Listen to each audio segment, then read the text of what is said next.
Devotional Tuesday, 1st of December. As an aspiring young athlete at high school, Tony Campolo tells of the day when his coach took the whole team to Franklin Field in Philadelphia to see the great Roger Bannister run a race.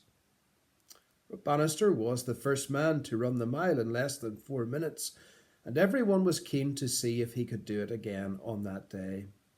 The entire team was standing and cheering as the world's greatest runners readied themselves for the final event of the meeting, the mile run. There was huge excitement as the race got underway. All the runners remained bunched together for the first 3 laps. Then in the last lap, Bannister pulled away from the pack. The crowd went wild as he picked up the pace and distanced himself from the other runners. Everyone in the stands knew he was going to do it again. The 4-minute mile barrier was about to be shattered again. And when he crossed the finish line, the crowd exploded in excitement. People were screaming and jumping up and down, and everyone went bananas when they announced that Bannister had run another sub-4-minute mile.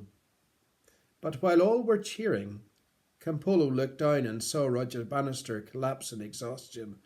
After crossing the finish line, he just passed out. A first aid team hurried onto the field with a stretcher.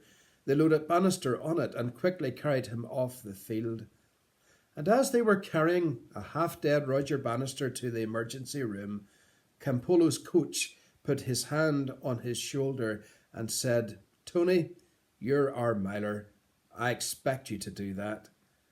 At that moment, as I saw Bannister's exhausted form disappear under the stand, Campolo says 2 things went through my mind. Number 1, I didn't know whether I could ever do that. I like to run, but to be a great miler, to run the mile in less than 4 minutes, that was something else. No way could I do it.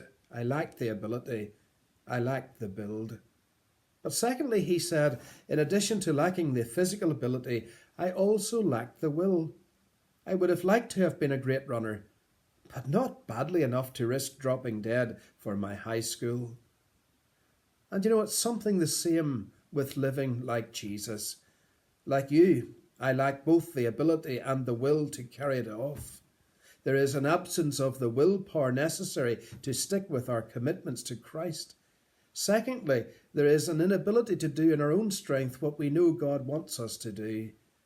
But here's the good news of the gospel.